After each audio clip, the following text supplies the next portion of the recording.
A mystery man was caught on camera cheering immediately after Charlie Kirk was shot in the neck.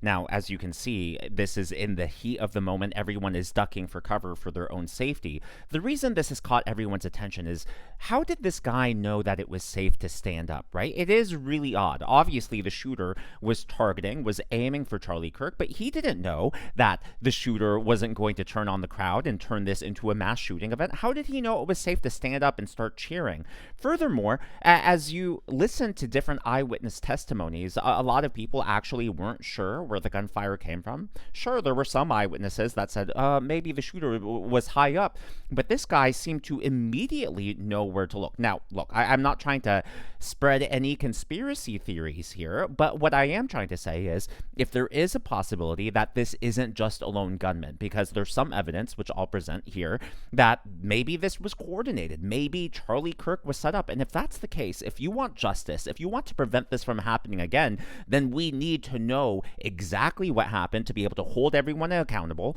and to, just beef up security for future events, whether it's someone like Ben Shapiro or a political candidate going to college campuses and around the country. And look, this isn't just the online rumor mill spinning about. This is already beginning to gain traction in the mainstream media. According to the New York Post, mystery bearded man in crowd at Charlie Kirk shooting seen cheering and looking back after gunshot. And they point out exactly what I did, just how weird and how strange this is. Again, it's not about pushing conspiracy theories. Yesterday I questioned, hey, maybe this could have been a professional shooter because it looked like a very clean shot. Well, the latest information suggests that this probably was an amateur, this probably wasn't a hired assassin, and I will follow the facts as they come out. In fact, the FBI has now released new images of who they believe the gunman is, and as you can see, he's young. They believe he is college-aged here, which is very different. Yesterday, the FBI had actually arrested two separate individuals, and then they ended up letting them go, saying that they're no longer people of interest. Well, if you listen to the eyewitness testimonies, many of them are on the record saying that they think this could have been a setup. And one of the reasons for that is just the timing of this whole thing. The fact that Charlie Kirk was shot immediately after a question about gun violence. After I got done talking to him, I really couldn't exit because there's such a big crowd. So I turned around, and like 10 to 20 seconds later, after I got done talking to Charlie, I saw that he was shot in the neck and that he was squirting blood everywhere. But I was piecing things together, and it was really weird because the second guest that I talked to, before I went and asked him the question, what I was going to ask him, he was talking to him about how he was going to ask about transgenderism or something like that, but nothing about shootings. And this is the irony that came to me, which was like, right when he asked that, not like 5-10 seconds later, he was shot. And not only that, right after that, someone confessed to it who had no weapon, which makes me think that it was clearly a setup and that multiple people were involved. So, but prior to that, that's all I saw because everyone was squirming. Anybody fire a shot? I didn't see anyone fire a shot. I think it had to come from an elevated position for sure. And I want to be very clear, we're going to wait for the facts on this channel. I do want to present all the evidence possible, but things can change and eyewitnesses can oftentimes contradict each other. But that eyewitness raises a very good point. Was it just coincidence? Was it just irony that Charlie Kirk was shot immediately after that question? Or was it by design? Was it intentional? And if it's the latter, then I think there really are two main possibilities. Maybe it really was a lone gunman and he was just biding his time waiting for the right question. Maybe if that question hadn't been asked, he would have just shot at a different time. Or maybe this was coordinated. Maybe it was a setup. Maybe there were multiple people involved. If that's the case, that would explain why the bearded man got up and started cheering. Again, I'm not saying that's what happened. I'm not saying that that's the most likely explanation, but I'm sure that security and law enforcement is looking through every single possible explanation, because if multiple people were involved, this is a matter of public safety. This is a matter of justice. This is a matter of making sure that this doesn't happen again. And quite frankly, like many of the trans-related shootings, there are already many indications that this was ideologically motivated, which would align with the fact that this was meticulously pre-planned. According to Steven Crowder, he received this leaked memo from the ATF. As you can see, it was published on the DOJ.gov website. And according to them, all cartridges have engraved wording on them expressing transgender and anti-fascist ideology. This isn't just from Crowder. The Wall Street Journal is also reporting this ammunition and Kirk shooting engraved with transgender anti-fascist ideology. So that definitely gives us insight into the motivations of the shooter. Yesterday, if you watched my videos, you may remember this moment when an innocent person was arrested by police. They thought that this was the shooter, and it turned out that they released him. Well, there is some new footage of this same guy, but for those of you who missed it, here's the guy in question. That's right, you may sign.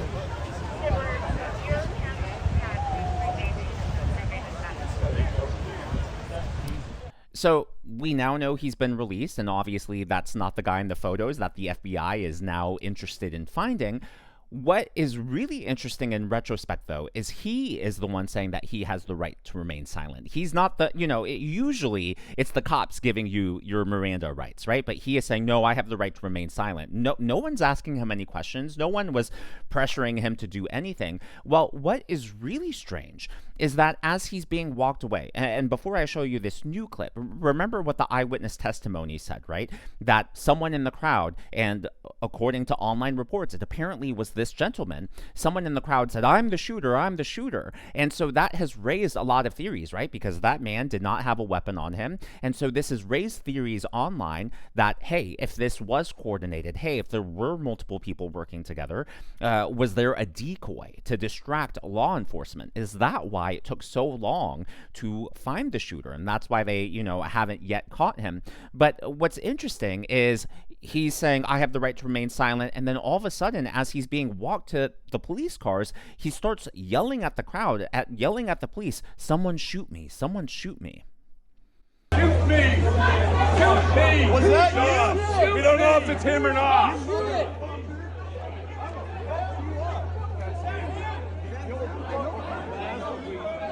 Okay, that is not necessarily evidence of nefarious intent. That's not evidence that he is involved, but it is something to be considered, something to be looked at, and something that I hope that authorities are continuing to question. In fact, the FBI is so hungry for help that they've actually released an online portal for anyone who was there asking, hey, if you have footage or pictures of this event, please upload whatever you have to our portal, so that way we can review it and hopefully get a better understanding of what happened and maybe figure out where the guy went. To be very clear, I am not saying that that older man or the mystery bearded man from earlier worked or coordinated with the shooter.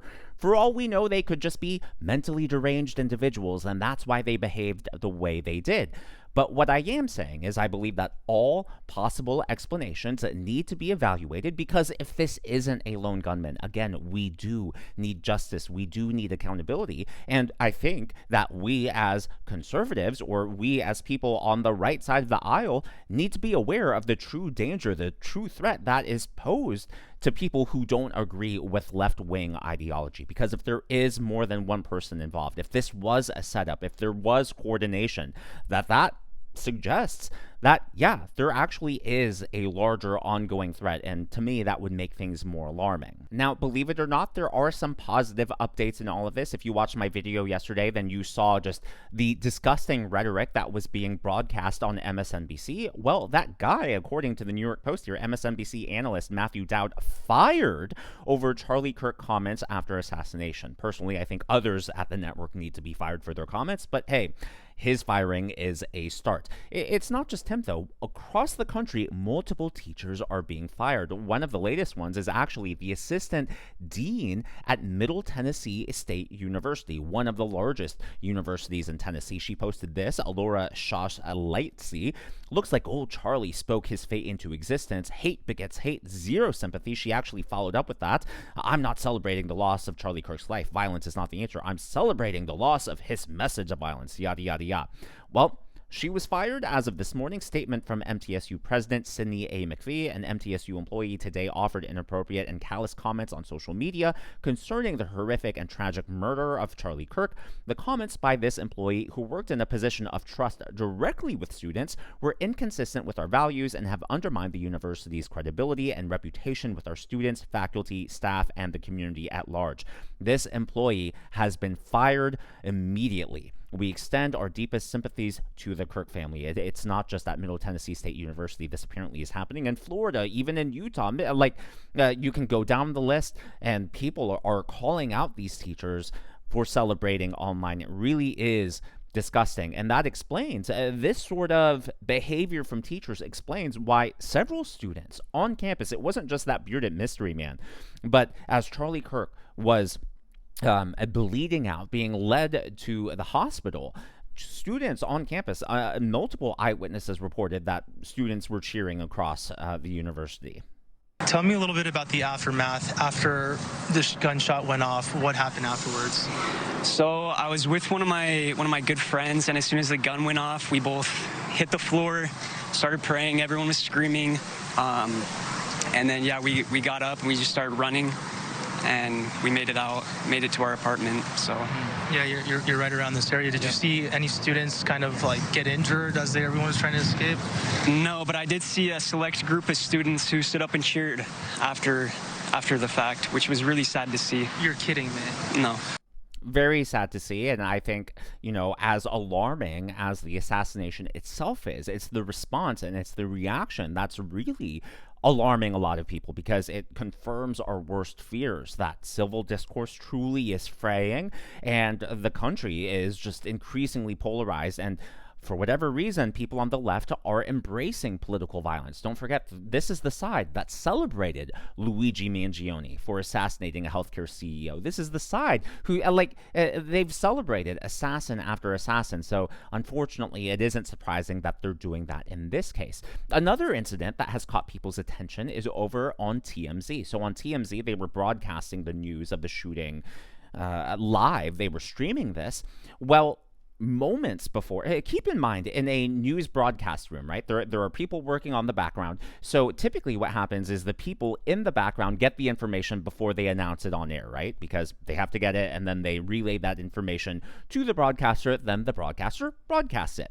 Well, right before he announces, this TMZ broadcaster, that Charlie Kirk has died, you hear laughing and you hear cheering in the background in their newsroom. Now, to be very clear, before I play this clip, and I'll show it with TMZ's official statement, they have come out and they've said, oh, you've totally misunderstood us. We were cheering over a car chase. For some reason, I doubt that. Let me know what you think. Janet, go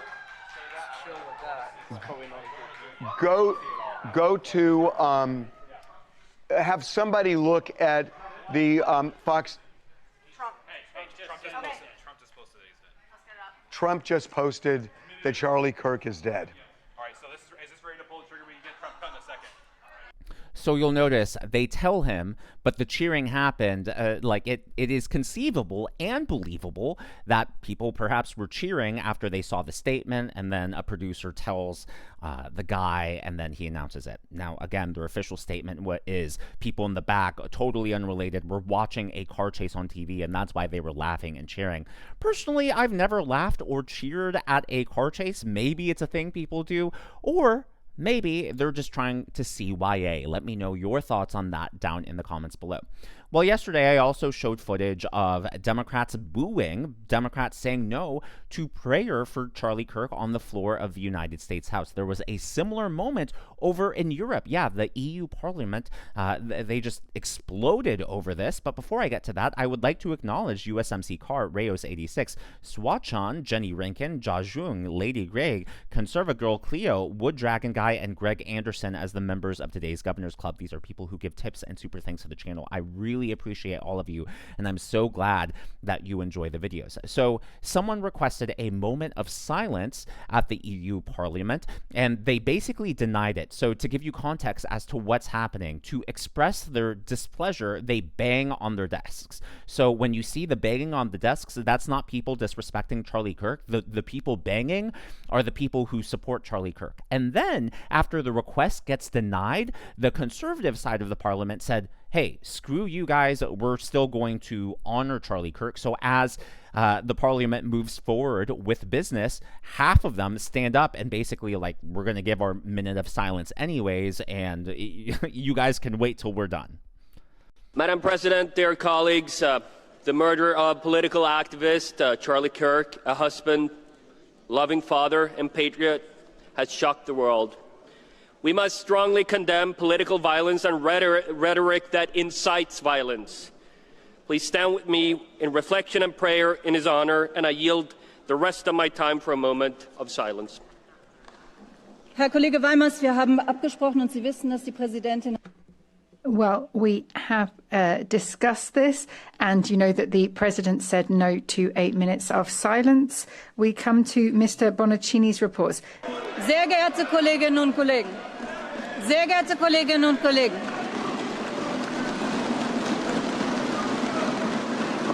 Sie können noch weitermachen.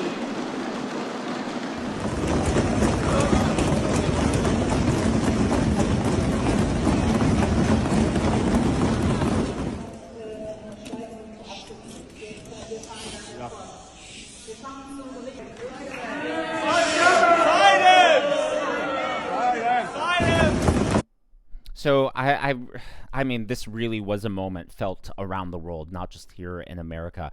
One of the most heartwarming moments actually happened at an unexpected place, and kudos to Yankee Stadium. Keep in mind that Yankee Stadium is actually not just in New York City, but in the Bronx. So I think if you haven't seen this, you'll be happily surprised, not just at what the stadium did, but listen to the crowd's reaction.